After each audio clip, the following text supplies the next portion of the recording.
Wow. That is a great question.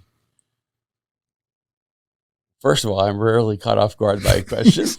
Good job, ChatGPT. Good job. Man, I'm just going to, I shouldn't say this out loud. And now, Escaping the Drift, the show designed to get you from where you are to where you want to be. I'm John Gafford, and I have a knack for getting extraordinary achievers to drop their secrets to help you on a path to greatness. So stop drifting along, escape the drift, and it's time to start right now. Back again for another episode of Like It Says in the Opening, Man, the podcast that gets you from where you are to where you want to be. And today, dude, I'm so excited about this. I've been trying to land this for a long time. This is a guy that is in the studio today that I met him at a couple of events, and it was an event. I've been at events where he's speaking and I'm in the audience. I've been at events where he's speaking where I'm backstage in the green room. And every time this guy goes on the stage, if I'm in the back, I go to the front because I want to watch him speak, because his delivery, he doesn't just speak to audiences. He actually shakes them. I mean, of all of the guys that I see that do what we do, he is by far the best. He's a futurist, a philosopher, spiritual architect, and one of the clearest voices out there right now, probably cutting through the noise of modern culture. He's the founder of Mosaic, which is a wildly creative community in Los Angeles. He's a best-selling author of books like The Genius of Jesus and The Artisan's Soul. And, you know, whether you're chasing meaning, trying to build legacy, or you're just trying to make sense of the chaos out there right now, this is your guy. Ladies and gentlemen, welcome to the program. Thankfully, Erwin McManus. Erwin, how are you? Man, I'm doing great after that introduction. Yeah, you know what, dude, I'm excited to hear me. No, dude, really, it's so funny. The first couple of times I saw you speak, right? I got captivated. You get captivated by the message because your delivery is just so unbelievably skillful. And the way that you're able to reach people in every seat is really, it's magical. And I don't just say that. This isn't going to be just a compliment fest, because the reason I say the first couple of times I saw you speak, I heard every word, because then I started really studying the delivery. I wanted to study the speech patterns. I wanted to study the inflections. I wanted to study the way you moved around the stage. And I think I know when it was. The time that when I really flipped that switch to watch just the genius of how you deliver things was at Boardroom, I think. Kent Clothier. Wow, I love Kent. Yeah, Kent Steele. And I was at that, and I was sitting in that audience, and you were talking about, I don't remember what it was the 7 principles or pillars. 7 frequencies of communication. 7 frequencies of communication. Book, yeah. Yes, which I will get to. And you were talking about that, and it was just magic watching you do what you do. It was as good as watching Tiger swing a golf club. It was as good as watching Jordan shoot the ball. It's that good. So my first question, I know it was a long build up to that, but my first question for you is, how much of that is innate in you, and how much of that is just repetition and practice? Well, I think there might be a third option. Okay. All right. You know, scientists tell us that about 60% of who we are is genetic, that it's in our DNA. And then 40% is shaped environmentally. And so from a biological perspective, I can say some of it is innate, some of it is genetic, but none of it was obvious. And I think that's the more important thing. Mm-hmm. I grew up incredibly introverted, really reclusive, painfully shy, didn't speak almost at all. In fact, I had relatives who would make fun of me because they said I would never talk. And I lived inside of my head. I lived inside of my imagination. And I was not a person you would ever select and go, oh, that guy. That guy's going to spend his life speaking on stages across the world and speak to millions of people. So when people talk about something being innate, we assume you could see it from a young age. And the answer is no. It was something, I think the better word is latent. It was latent inside of me. There were certain giftings or maybe a talent that was there that had not been developed and may have never been developed if I had not moved myself to different environments. Mm. And then there's another part of it is skill. I've spent my life studying human communication. I think words are an art form. And one of my team members asked, I think it was ChatGPT, to describe me, and ChatGPT described me as a poetic philosopher or a philosophical poet. And I love that description because I think of everything poetically. I want words to be beautiful. I want the sentences to have a melody to them. I want the words to have a resonance that goes beyond the transference of information. Mm-hmm. And I also really see this as an art form, as a skill. That there's a craft to be learned. There are things that I had to stop doing, like I had to stop swaying back and forth. I had to stop saying like. There are some real basic things like saying you know that people do early on. And I put myself through a ruthless personal filter to try to have an economy of words where everything I said mattered and every word belonged there, earned the right to exist. So is this something you used a coach for early on, or would you just watch back your performance and just pull it apart? No, I didn't have a coach, but I have a BA in philosophy and psychology, and then I got a master's in theology. Mm-hmm. And in that master's degree, they offered courses on communication. And I took every one of them I could. I just flooded myself with every single class that had anything to do with communicating. And I would put myself through the gauntlet. And so I took probably 6 different professors who all had different philosophies of communication, all had different approaches toward communication, because I didn't want to learn under just one approach. Mm. And so I just really quickly began gleaning that. But I think there's another thing. I love story. So I started watching, I love stand-up comedy. At first I was pretty much a stand-up comic. Mm. I spent a lot of my time on stages holding an audience for 30 to 45 minutes doing almost pure comedy. Mm. And so I studied comedic personalities because I knew that holding people captive in that arena was one of the hardest things in the world to do. Yeah. I also studied film and story and read an endless number of science fiction and novels because I wanted to know what is it in a story that holds me captive. When does a story lose me? When do I get lost in that story? I would even talk about films and say there's kind of 3 different kinds of films.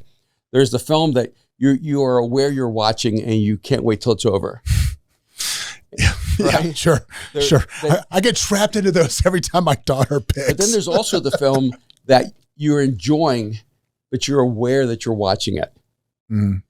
And then there's a third kind of film where you forget you're watching the film and you're inside of the story. And when it's over, you feel like you've been jarred out of a reality you were living in. Mm-hmm. And I broke communication like that and began giving myself like a personal mission. I want to communicate in a way where people are wrapped inside of the story. I want to be that third kind of film where you no longer are a hearer or a listener and you're no longer simply observing it. You're now experiencing it. Right. Are you crafting like elements from like the hero's journey into what you do? Is it that scientific or no? And, no, it's so funny because I developed my own methodologies and because of my psychology background, early on studying Freud and Jung and Adler and all these different ideologies of human identity, I realized that what they all had in common that really attracted me was that they were all trying to understand human motivation. Mm-hmm. Why do humans do what they do? So I may not agree with Freud's conclusion. Sure. But I think the question was really important to explore. So I spent quite a few years studying and determining what do I believe are the intrinsic motivators of all human beings. And they influence everything I do. I think every human being across the entire planet throughout all of history of any generation, economic class, educational system, ethnicity, language, every human being has the exact same human intrinsics. We all have a desperate need for meaning, a need for progress, and a need for intimacy. And all of the human story can be understood in the interweaving of these 3 human intrinsics. So in my talks, those human intrinsics are always being threaded throughout the conversation. Yeah. You know why I love, even the first part of this conversation, I love that you hit the stage at so many entrepreneurial events. Yeah. Because the message that's out there with so many of the entrepreneur bros. I love you entrepreneur bros. So I'm friends with a lot of you guys, but the message at a lot of these conferences is like college is a scam, college is this. And your gift, your talent, your skill set was really crafted at a university. So obviously you have a high regard for education. Well, no. No? I'm sorry to destroy that bubble. Okay, let's destroy the bubble. And I was a straight D student, 1st to 12th grade, and didn't go to college. Didn't? I eventually went to college because I was just drifting through life and had no purpose or meaning. Escaping the drift, we're in the right place. Yeah, and so I was the drifter. That's why I do love the title. Mm-hmm. I begged my way into college. I walked into the administrative office and said, I need you to look at a human being, give him a chance. That's how I got into school. And then I stumbled into philosophy, and it worked for me. Philosophy was really important in my life. But I would say that most everything I learned in college was irrelevant except for one thing. I learned how to learn. And that is the important takeaway. And so I don't care if it's college or trade school or learning on the streets, you need to learn how to learn. Yeah. Where I learned how to communicate was on the streets. I spent 10 years working with gangbangers, with drug cartels, in the world of drugs and prostitution.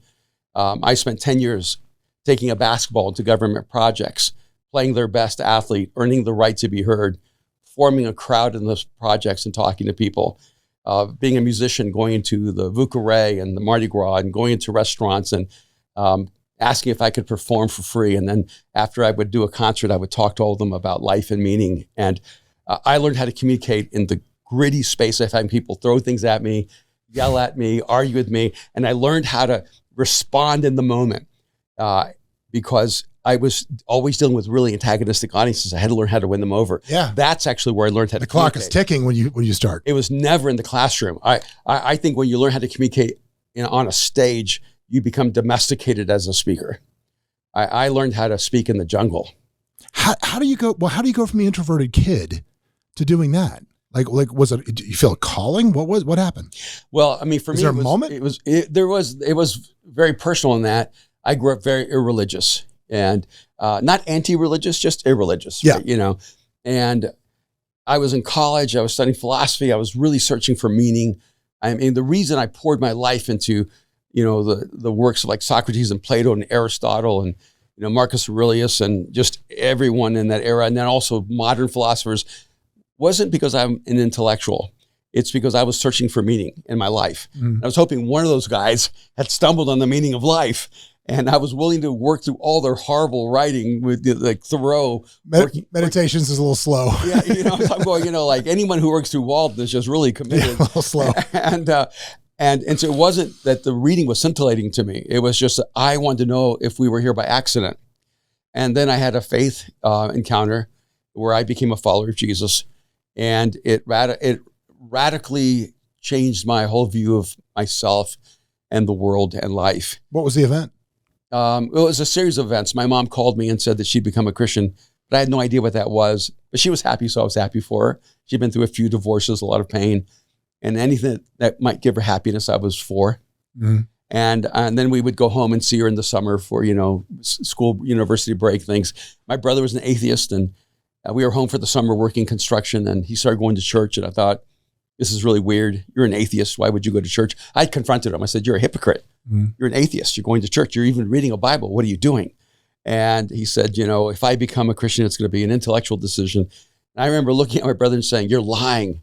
You're just about to fall. And you're trying to set yourself up to look like you're not collapsing under this religion. And so I kind of saw like coming to faith as a collapse of your will. And so my whole family became people of faith. And because of them, I started meeting people who believed in Jesus. And I actually really liked them. And it was kind of troubling for me. I would argue against God to people who believed in God, and argue for God with people who didn't believe in God. I just liked the argument. I liked the conversation. Just like to debate. Yeah, I just like to see, where it went. And I would argue with these Christians, and I pretty much always won the debate. And then when it was over, I would say, well, then you have to stop believing. And they would go, no, just because we can't win the argument doesn't mean you're right. Yeah. They said, because what we know is that we've been loved by God and that Jesus died for us. And I'm like, this is so irritating that they're not surrendering to the argument. But what really struck me was I like them better than I like me. And they had something that I was searching for. And it wasn't perfection. It was just a sense of peace, or a sense that they had value and worth.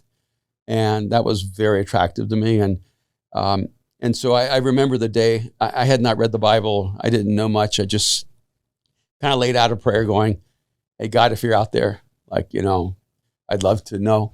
And Jesus, if you're real, like I'm in, but I don't know how to validate that. I was a little bit too logical for someone to say, well, the Bible says this, because why would I believe the Bible? And they would say to me, yeah, but look right here, the Bible says it's God breathed. And I go, yeah, but if War and Peace said it's God breathed, does that make it God breathed? And so none of the arguments actually worked for me. Yeah.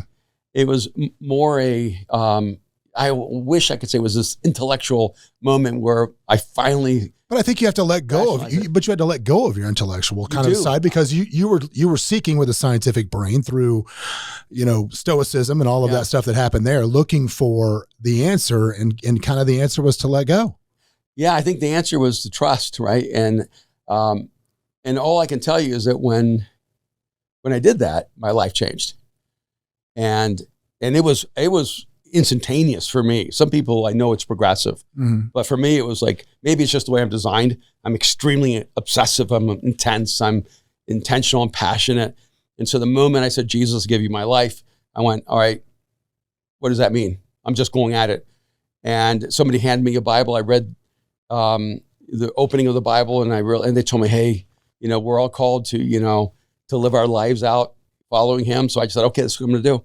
And I just went from 0 to 100 right away. And it did. And that's where I started communicating. I would have never become a public speaker, except that for the first time in my life, I had something that I felt was worth sharing.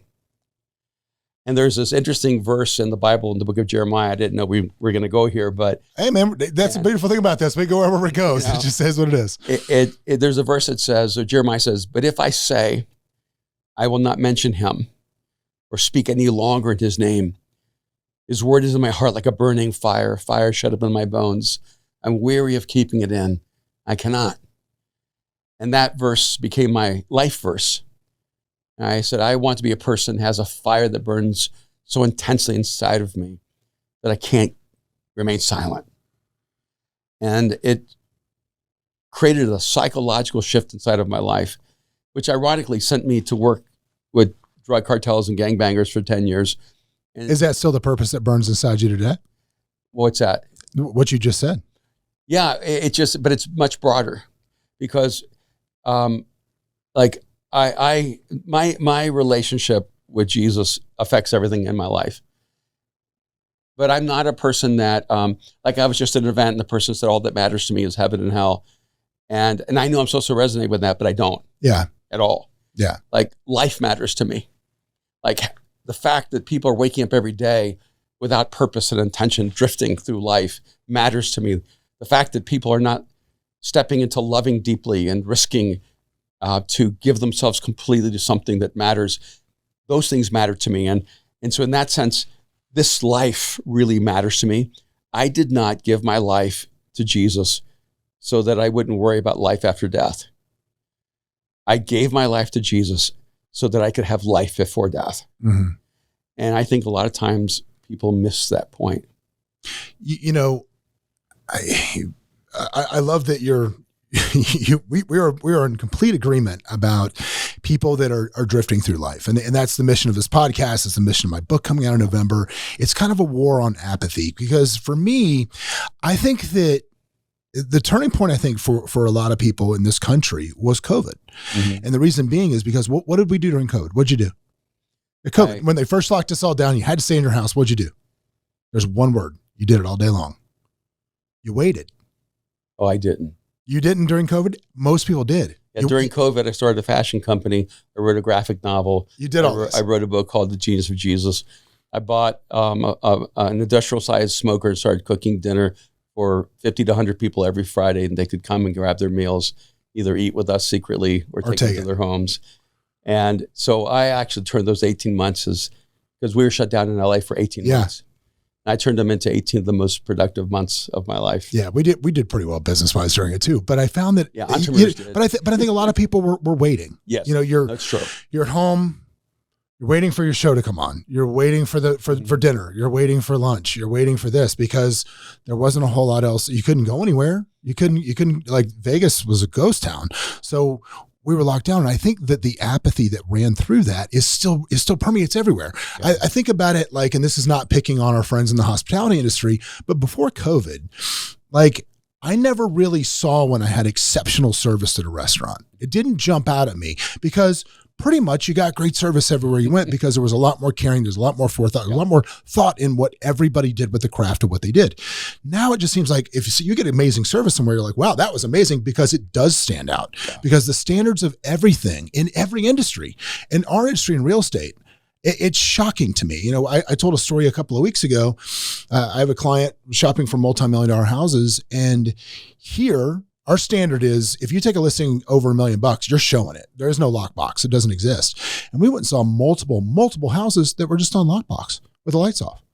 And I'm thinking to myself, if this sells, you're going to make $100,000 and you can't come over here to open the door. And I think that level of apathy just permeates through everything because people are just waiting. Yeah. They're just drifting along, waiting for something to happen. And I've made it my mission to try to stop that. And I know that's your mission as well. The sad thing is when people were in that vacuum, because it felt like people were existing, not living. Yes. And the paralysis, the apathy, the lethargy that still remains to this day created so much mental health issues. If we could do an experiment and say, let's see if humans are happier with less pressure. They're not. They've done that. They've done this. No, that's what with the mice. They did this with the utopian mice. Right, and the experiment was COVID. Yeah. So in LA for 18 months, you don't have to go to work. You don't have to pay a bill. Everything's going to be taken care of. All you got to do is stay home and watch Netflix. And the depression went through the roof. Human beings are not created to, quote, be taken care of. Yeah. Well, do you know the study I'm talking about with the utopian mice? Do you know what I'm talking about? Yeah. For those of you who don't know what we're talking about, they took, I think it was like 500 mice and they put them in a little city. They created like a mouse utopia where they got everything they wanted, all the food, everything. Like these mice wanted for nothing. And after a period of about 8 months, they stopped reproducing. They just stopped breeding. And then the whole society just they turned on each other. The strong ones decided to beat up the weak, and it imploded because you've got to have a sense that you're doing something and purpose. So let me ask you this: what's your message to guide people to find that purpose? Because I know it's great. Why? Because you know it's what? Because I know it's great. So it's no.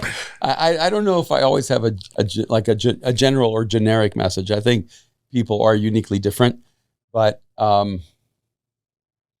It just depends. I spend a lot of time with people who are already very self-motivated because entrepreneurs are really self-motivated. They just usually confuse outcomes with goals. Yeah. They think that success and fame and possessions are goals. Those are outcomes. Fame is a great outcome.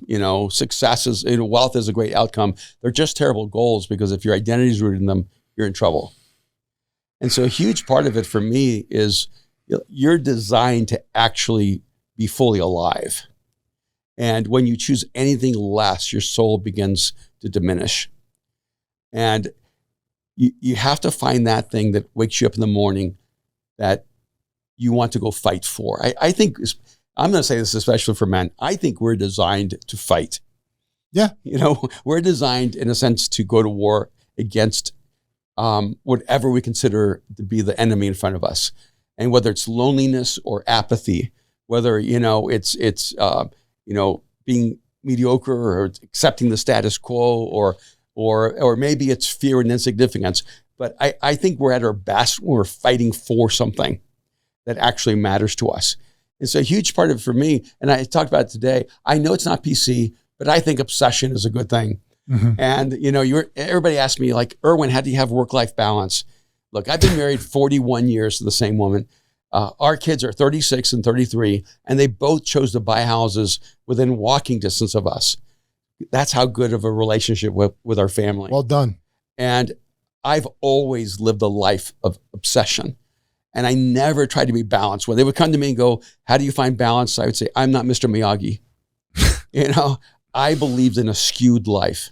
I think you should find what you're good at that you can do the most good in the world and give yourself fully to that. And then build the universe of your life around that intention. And so Kim and I have lived a really intentional life. And my kids were in our intentional life. And it took me all over the world, but both my kids, by the time they were 18, had traveled to over 30 countries, both of them together. Yeah, it's amazing. And if I had been balanced, I would have made sure they were in school every day. And I remember when I took Aaron out of, I think it was 3rd grade or 2nd grade, and he goes, Dad, I can't leave. I'm not gonna get the perfect attendance record. And I looked at him, I said, buddy, you are never going to have perfect attendance. He said, you're getting on an airplane with me and you're going to Tokyo, Japan. We're going to go learn something. And we went to Tokyo, made him understand Japanese culture, Shintoism, the economy of that part of the world. And as we were there, I made him read Catcher in the Rye, which I realized now was too young at the age of 9 or 10, but it was one of the books. A little aggressive. But I wanted my kids to understand that life is to be lived, not to be studied. And now they have beautifully, obsessively skewed lives. Yeah, I've got a 17-year-old that had some issues, played sports younger, but couldn't because of just some medical issues that he has, and he got obsessive about his grades. And it's like, all right, I'm going to support you. I'm kind of with you. I'm like, I'd rather take you to Egypt and let's go see some stuff. Yeah. But he was obsessive about these grades, and I will say this. Came out yesterday, number 1 in his class. That's amazing. So yeah, number 1, he'll be valedictorian next year. So only obsessed people become the best. Yeah, you can't do that. Yeah, you can't do that, right? No. Without being that way. So I completely agree with that. Let's talk a little bit about the 7 pillars of communication, because I did love that talk, and I think people, I love that it's becoming more in vogue to want to be a better communicator. What's his name? Jefferson, the attorney that just is blowing up everywhere on social media, just strictly telling you how to be a better communicator. And he's gone from 0 to massive reach just because I think people are thirsty for that knowledge. So let's give them some. How do you become a better communicator? Well, I mean, there's so many different aspects to it, but the first thing to be a better communicator is that you have to have something to say. And a lot of people want to be speakers without having something to say. And if you want to have a more interesting message, you need to live a more interesting life. and so whenever, we have a master class called The Art of Communication. And my team always wants me to start a lot of times with like techniques and methods. And I go, no, really, it starts with essence. And you have to be willing to change your inner world if you want to be a lifelong great communicator. And I can teach you how to move your hands and how to stand on a platform and how to own a stage and the physicality of all of that. I can teach you all the techniques of that simply because I've learned them over a lifetime, but I learned them the other way around. I didn't learn the techniques and then became the person. I became the person, and the techniques came naturally out of that process. And so I think that, to be a great communicator, you have to realize the entire purpose of communication is human connection. And if your goal is simply the transmission of information, you'll never be a world-class communicator. But if your goal is human connection, you have a chance of getting there. Mm-hmm. And communication is an organic part of the human experience. It's not just what we do on stage. It's what we're doing right now. It's what you do with your wife. It's what you do with your kids. And the one predictive ceiling in every area of your life of how good your marriage will be, of how good your parenting will be, of how good your business will be, is your ability to master communication. If you don't learn the art of communication, you will have a low ceiling in life. So for me, the reason I focus on helping people with communication is that it actually destroys the ceilings in every arena of our lives. Mm-hmm. Now, the book itself is called The 7 Frequencies of Communication. And I know frequencies are they feel almost like a metaphysical, No, I love that word because for me, I'm very much, I think cities have a frequency. Yes. Yeah. Everything has a frequency. Which is why New Orleans is my favorite place in the world. For whatever reason, that frequency just resonates with me. And we spend a lot of time in New Orleans, but you're 100% right. No, you're right. Because when you're looking at cities like London and Paris yes. and Rio de Janeiro, they all have very different frequencies. Mm-hmm. And because cultures have different ethos, they have an essence that you can experience when you're there. And I was just seeing today how plants actually have like telepathic capacity, where if you're the person who waters plants every day and takes care of them, they make an electronic shift when you're within 1.25 miles of them. And so they can actually tell when you're within 1 mile of their presence. Now, if plants are that connected to humans, can you imagine the connection we're created to have as human beings?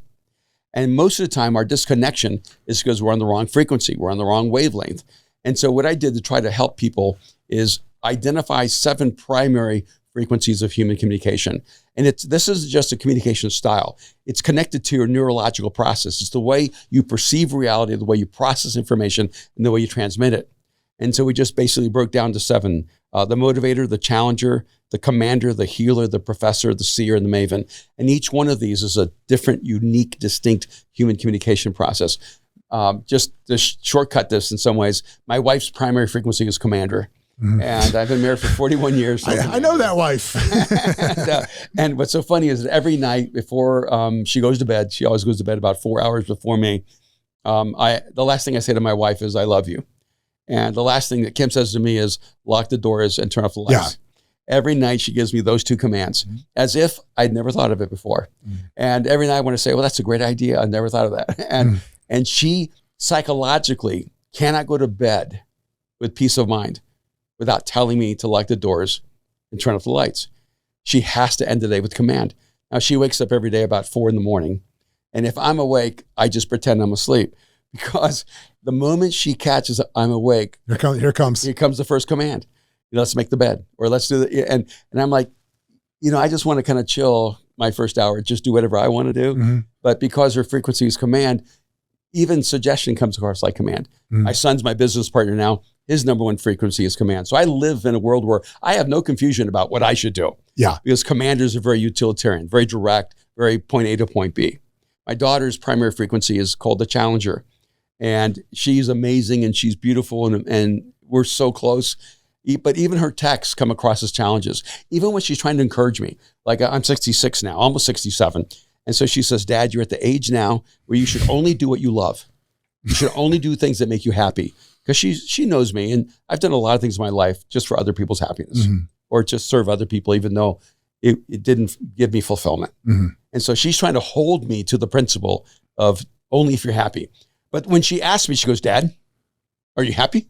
I could feel the challenge. Like, Dad, are you doing this because you love it? Mm-hmm. And it's always comes across like a challenge. It never feels warm or soft, like, Dad, I just want you to be happy, And I know that daughter too. I know that daughter. So each frequency has a very different dynamic to it. And you need those frequencies throughout life, but every frequency also has a shadow. Mm-hmm. The commander is the dictator. The challenger is the manipulator. The motivator is the performer. The healer is what's called the cipher. The professor is a diminisher.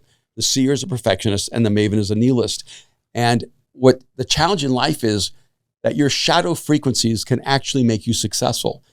And so I wish I could say you can only succeed if you use your authentic frequencies, but it's not true. Right. I have a mastermind called The Arena that we do online with people all over the world. And when we came out with the 7 frequencies, I said, pick a TV show and I'll break it down based on the 7 frequencies. They picked 2, Friends and Succession. Mm-hmm. I didn't want to do Friends. So I did Succession. Yeah, well, why not, man? Yeah. That's a lesson in modern psychology if there's never been one. I just don't know an entrepreneur who has not watched Succession. Unbelievably great. And so I watched Succession, and I cannot find a single one of the 7 frequencies.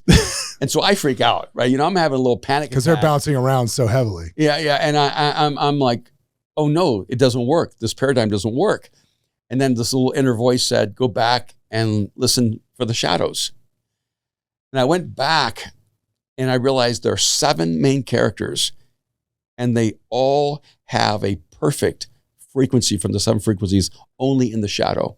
Mm. So the commander's always a dictator. Well, it's the worst version of it. That show is definitely the worst version of everybody. So I've made it through every episode now, through every season, and they never leave their shadow. And so a couple of things come to mind is it's a reminder that you can become a billionaire and live your entire life in the shadows. Mm-hmm. You can have great wealth and power and be eaten away in the shadows.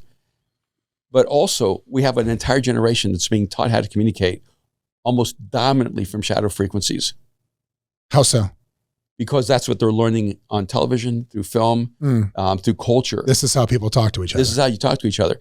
And so then also social media and the disconnection of face-to-face interaction allows us to operate in our shadows with impunity.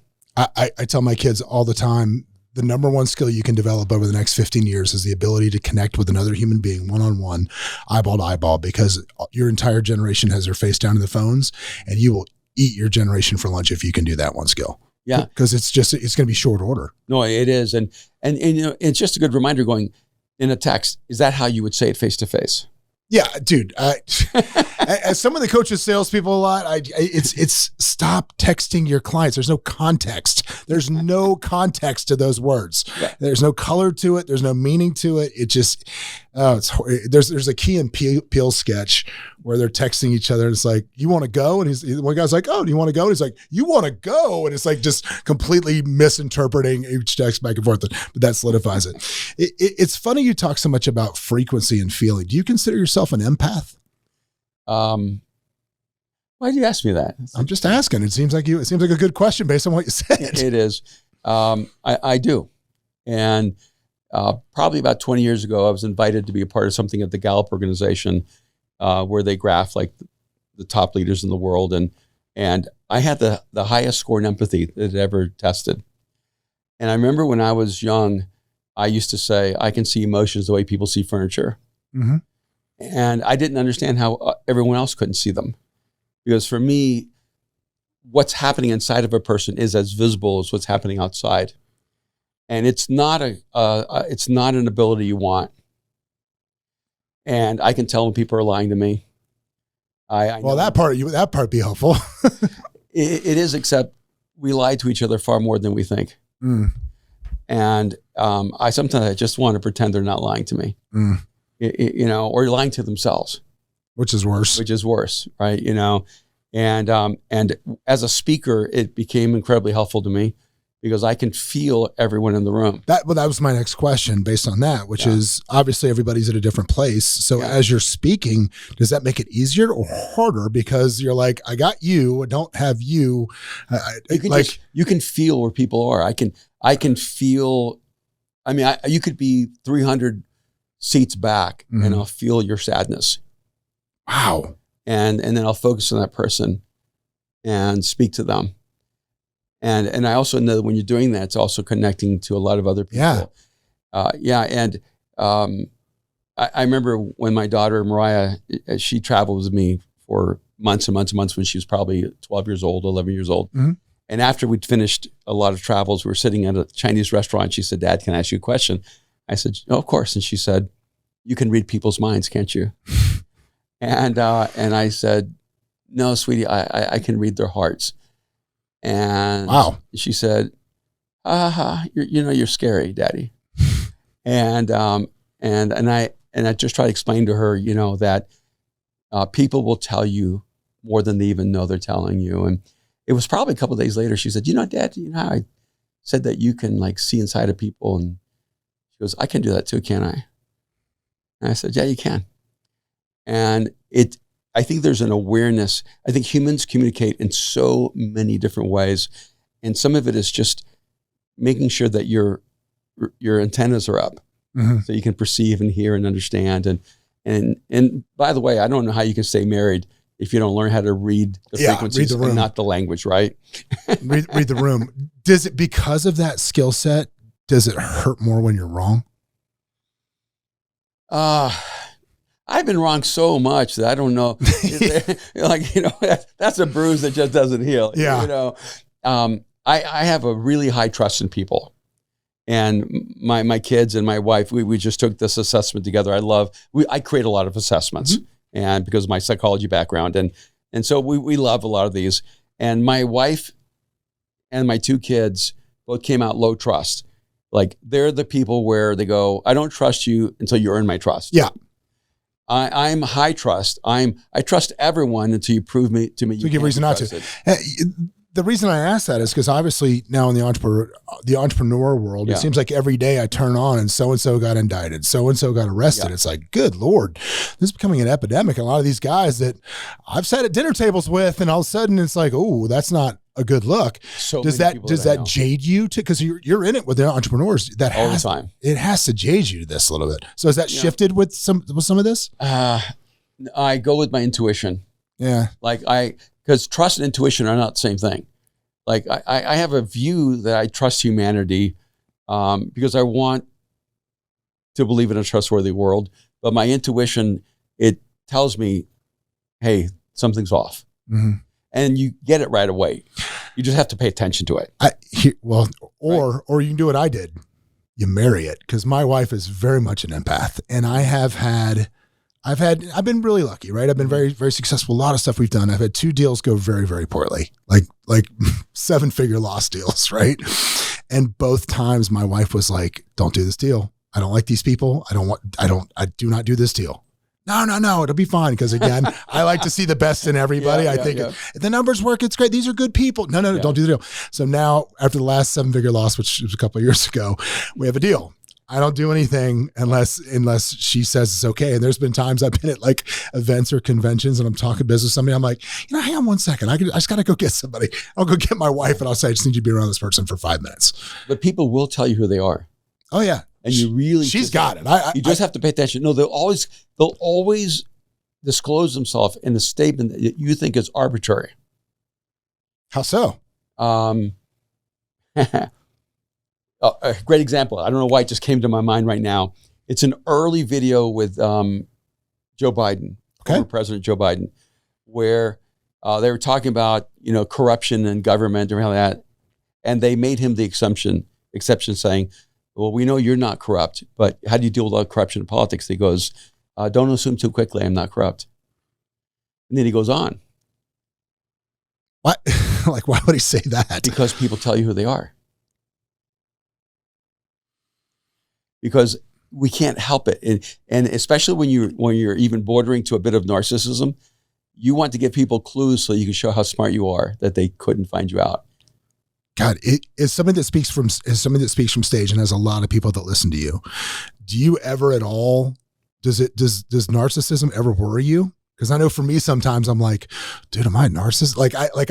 I try to constantly check that to make sure that I'm not slipping into that. I can give you an assessment that I use my personal coaching. Oh my God, I love that. That'll break some of that down. It's John a narcissist live on camera. Here we go. I remember all psychological designations are descriptions, not definitions. Okay. We are so arbitrary. We go, I'm bipolar, or I'm schizophrenic, or I'm manic depressive, or no, those are they're descriptives of symptoms. They're actually not diseases. Mm-hmm. So when you call someone narcissist, there are some people who are clinical narcissists. I think I've dated a few. But there's also narcissistic tendencies that we can have that we war against. Yeah. And one of the ways of knowing you're not a narcissist is that you don't want to be one. Ah, fair. We're winning today on the podcast. Outstanding. It's like it's the line near the end of season 1 of Billions. I don't know if you ever watched Billions. Oh yeah, great. When Axe asks, am I a narcissist or a sociopath? And she says, you're a narcissist with a God complex. Whether you're a sociopath or not is up to you. Yeah. He goes, well, I'm concerned because my best friend just died and I'm not worried about it, and that concerns me. And she said, if you're a sociopath, that wouldn't concern you. Yeah. And so it wouldn't concern you that you're not concerned. Yeah. And so and I know we're deviating off a little bit here, but yes. I was having this conversation today. The last 5 years, I've probably spent a huge amount of my time studying how can you achieve the same level of success that requires a level of narcissism to achieve it. Because so many people who break that 50 million mark are inherently natural narcissists. But it doesn't mean that's essential for success. But it does mean there are certain characteristics inside of that are essential for success. Mm-hmm. And so if you're not a narcissist, you have to figure out how to develop an insane level of self-confidence.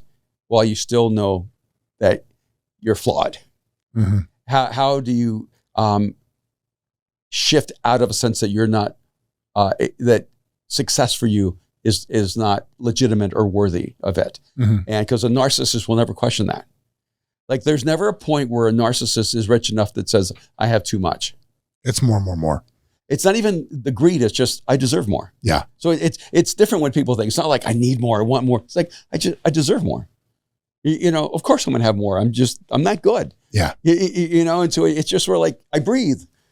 You know, and if you're not one, you have to find the right psychological tools to replace those things. And so, you know, and obviously I've had other people come into my life to give me tests, because the worst thing in the world would be to test yourself. Right. Sure. And I've used certain formats with about a dozen multimillionaire billionaires. And a part of the agreement is I show you mine, you show me yours. Like we put everyone's grid on the wall. Mhm. And all of them were shocked that my structure was the exact opposite of theirs. Like, how are you doing what you're doing if you're not built the same way we are? Yes. And Were they similar? they were all identical. Yeah. You would have thought they came out of the same cell. Identical. Wow. So I do know the characteristics that make people highly successful. And I also know the shadow of those. But see, from the flip side, I go, I have my own shadows, and I have to figure out how to put light on my shadows. And then, What are your shadows? oh my gosh, because so many issues probably from growing up and things like that. And I'm an immigrant from El Salvador. I never knew my real father. My grandparents raised me for the first few years. My mom came and took me back. My mom married a guy in creative underground economies that needed an alias to run from a very tight-knit family out of Chicago, mostly Italians. And so I became a McManus overnight, and I had an alias all my life. Are you kidding? I am the recipe for psychosis. I was in a psychiatric chair by the time I was 10 years old. Yeah. I was in and out of hospital for 6 months. And for what they told me was psychosomatic illnesses. And so I was so shattered and so broken that I never had a sense of value, that I could ever do anything that mattered. And I don't know if you know who Ed Milet is. Yeah, of course. So I did Ed's podcast the last time I did it, done it a few times, but he asked me a question that kind of threw me off a little bit. You ever get complimented and you know something's coming, you know? Yeah, here it comes. Yeah, and he said, Erwin, you're like, we have a group of friends, and he said, in that group, everyone considers you a genius, the smartest person in the room, the best communicator. And he went on through a long thing. He goes, but you always seem to have a lack of self-confidence. And he goes, can you explain that? And I remember saying, yeah, you're right. I don't wake up in the morning going, I'm the best person for this, or I got this, or, I wake up in the morning going, I have the capacity to fail 10 more times and I'll get up 11. Like, what I have confidence in is my ability to overcome failure. Yeah. Your resilience is through the roof. I'm a super resilient person. Yeah. But I've never had a perception of having more talent than anyone else. Or, I was raised believing basically I was retarded. It took psychological intervention for someone to tell me that I had inherent genius. And even in that, and that makes me really uncomfortable to say that. Yeah. Because it didn't change my self-perception, but it did help me. Someone telling me there was something inside of me that was valuable. See, you don't find that the external input there dwindles down that opinion in your own. I mean, because dude, everybody's got to tell you what I told you when we started this today. Well, it's because when it's in you, those inner voice. That's how I know how you to still fight, even though you hear it every day. You still suffer with those demons. Yeah, I still wake up going, oh, today everybody's going to figure out that I'm not very bright. You know what I mean? Like, yeah. Today's the day everyone's going to figure They're going to pull the curtain back today. And it's you can't silence the voices. You can overcome them. And so a huge part of what I do with people is I don't try to help people get rid of negative internal emotions. I try to help them take that fuel and turn it into positive energy. Yeah. Because it's like, I don't know how to not feel fear sometimes. I know how to turn fear to your advantage. Mm-hmm. You know, I'm not one of those people. In fact, I was just in a conversation today. This person said, L is not a loss, it's a lesson. And I go, no, L is a loss. It's just not terminal. Yeah. Yeah. You're not done. You're not out of business. Yeah. Yet. I don't like when people say, oh, you never fail. I'm like, no, I failed a lot. It's just that failure is not defining. Like we want to redefine the negative experience.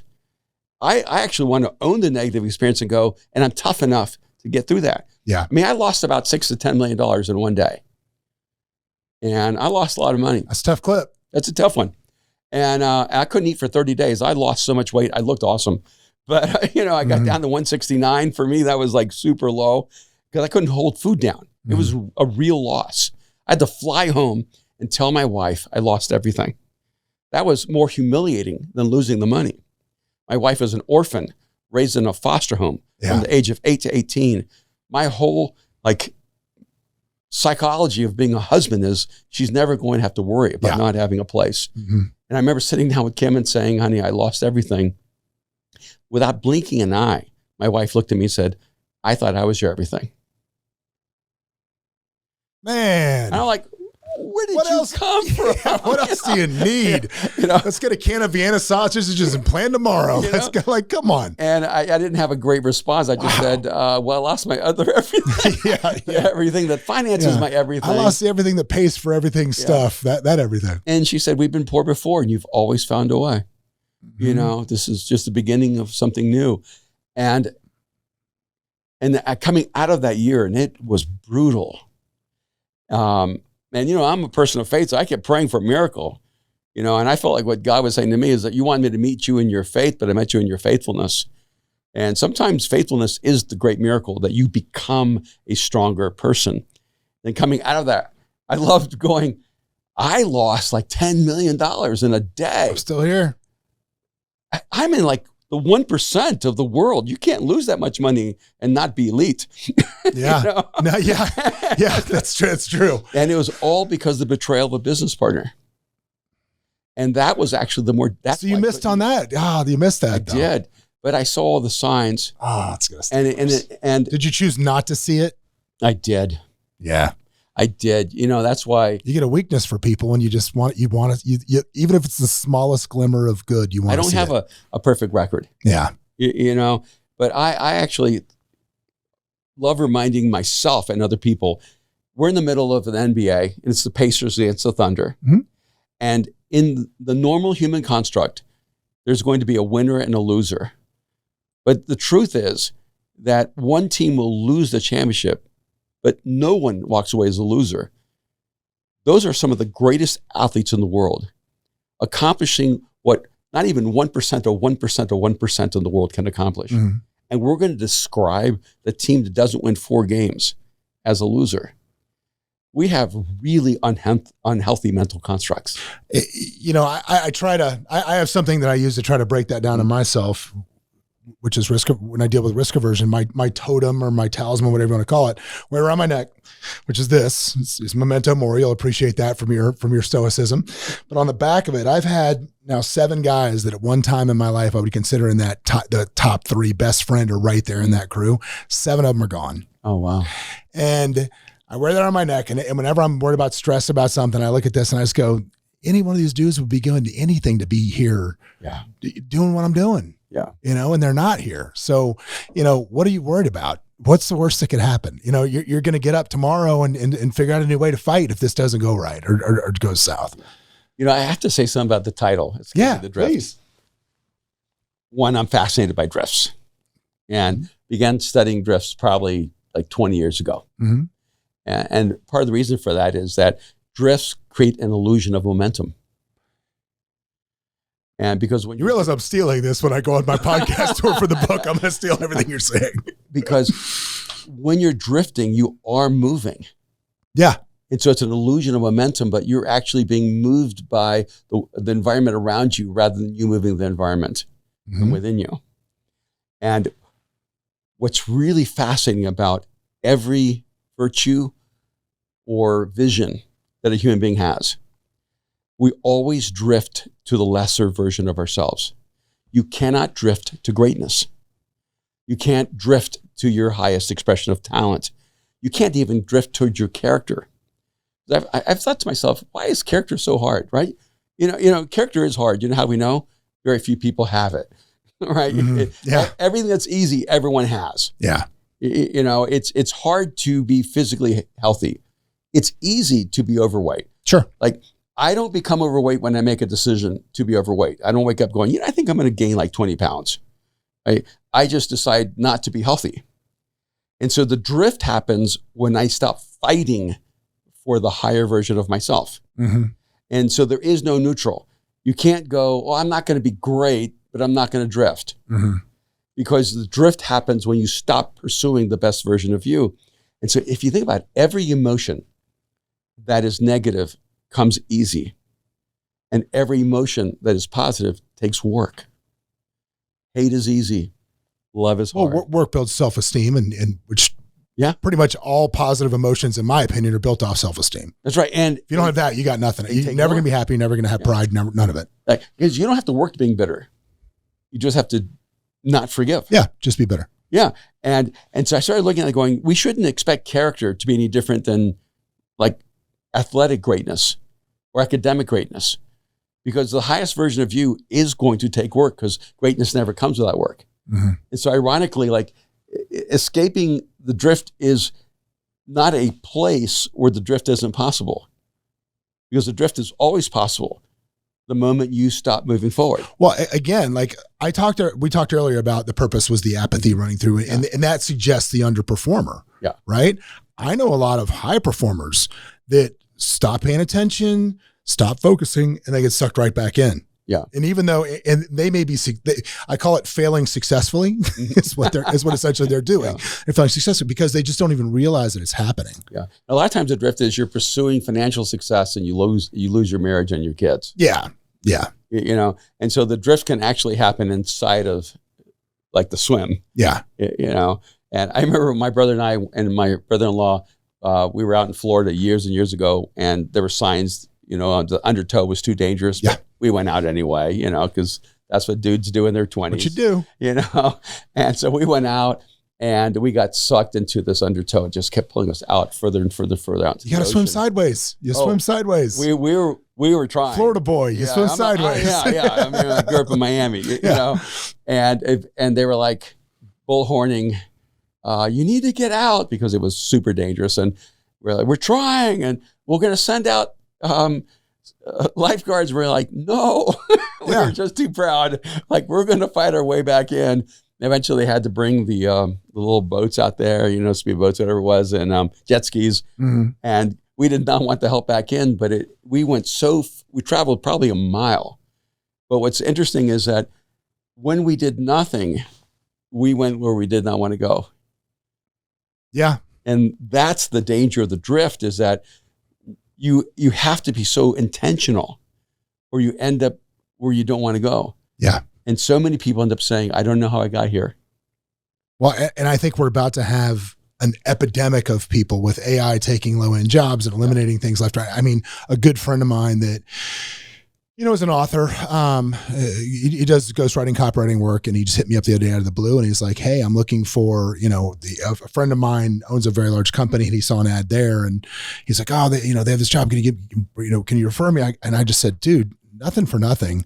You're applying for copywriter jobs. Like, you need to pivot. Like, even though it's not as good as you, all these companies just assume that the AI is good enough, and it's just going to be good enough. So you need to pivot now. And I just think there's going to be a sea of these people that are not living with intention that are going to be lost very soon. Yeah, I agree. And I plan on fighting that back as much as I can. Me too. I'm one of the people, I'm not afraid of AI. I'm actually really excited. I love it. Yeah, me too. I love it. It's, because I love it for several reasons. Number one, it's like, for what we do here in the real estate industry, and yes, there's a million bad realtors. I understand that. I've got 585 good ones that work for us here. That's what I like to believe. But I think that, again, it's that human connection with people that AI will not be able to replicate. And, They said when Expedia came out and, Orbitz came out, or not Orbitz, when Zillow came out, they said, just like the travel agent got killed by the computer in Orbitz and Expedia, you guys are done. Real estate agents are going away. Well, no, because there's still a certain group of the population that needs somebody to look across from them as they're making the largest single financial transaction of their life and say, this is okay. Yeah. And that need will never go away. Mm-hmm. And a robot's just not going to get them there. No, because when you're buying and selling it, as a person who's just a customer, I've bought several homes and sold several homes, but you're looking for someone you can trust. Yeah. You're not really looking for, you're not looking for information because you feel like everyone has the information. Like, in a sense, every realtor can access the same data. Yeah. What you really want to find is a person you can trust. I'm going to you're looking for certainty is what you're looking for in somebody in any field that's sales. If you can, like you just said, the data's out there. Yeah. You need to sell certainty. And that's what we sell here. I love that. So let's do this. My random ChatGPT odd questions to ask you. Right, we're going to go lightning round, right? We're going to go fast as we wrap this up. We're going to go fast. You ready? What's one book you wish people would stop quoting? Oh, wow. That is a great question. First of all, I'm rarely caught off guard by a question. Good job, ChatGPT. Good job.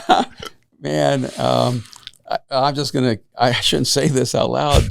I have a book that I wrote called The Barbarian Way, and it's coming out right now as its 20-year anniversary. So I shouldn't say this, but I have more people still quoting that book to me 20 years later. I'm like, I've written 14 other books. Like, I've done other things. Could you stop quoting that one to me? Fair. What is the most overrated leadership trait? Oh, the most overrated leadership trait I would say is charisma. Charisma, okay. What's something people assume about you that is completely wrong? That I'm extroverted. You're extroverted, okay? What scares you more? Success you didn't earn or failure you didn't see coming? Success I didn't earn. Okay.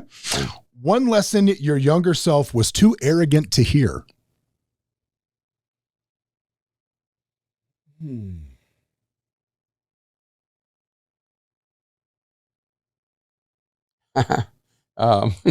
You need to put the work in. You need to put the work in, okay? All right. If Jesus had an Instagram, what would his bio say? Oh, wow. And it would say private link, click to join. All right, last one. What's one question you hope nobody ever asks you on podcasts, but they always do? The one question I find, I don't know why it drives me crazy, is what would you say to your 25-year-old self? There it is. And there it is. Well, Erwin, if they want to find you, how do they find you? You go to my website, erwinmcmanus.com, and you can learn about the Arena, which is our online mastermind, and some of the events we do. And that's probably the easiest place you can find me. I love that. Well, I could go literally on for 2 hours here if we could, but dude, thank you so much. You're more than welcome to come back. Fun. It's great to know Anytime you ever want to come back, man, I would love to have you back. Guys, here's the deal. I hope you're listening to this still, because that means you got a lot out of it, because I got a lot out of it. And, communication is so important to what we do. But at the end of the day, if I learned anything today from Erwin, which is if you don't have anything to believe in that's driving you, what comes out of your mouth doesn't really matter anyway. We'll see you next week. What's up, everybody? Thanks for joining us for another episode of Escaping the Drift. Hope you got a bunch out of it, or at least as much as I did out of it. Anyway, if you want to learn more about the show, you can always go over to escapingthedrift.com. You can join our mailing list. But do me a favor, if you wouldn't mind, throw up that 5-star review, give us a share, do something, man. We're here for you. Hopefully you'll be here for us. But anyway, in the meantime, we will see you at the next episode.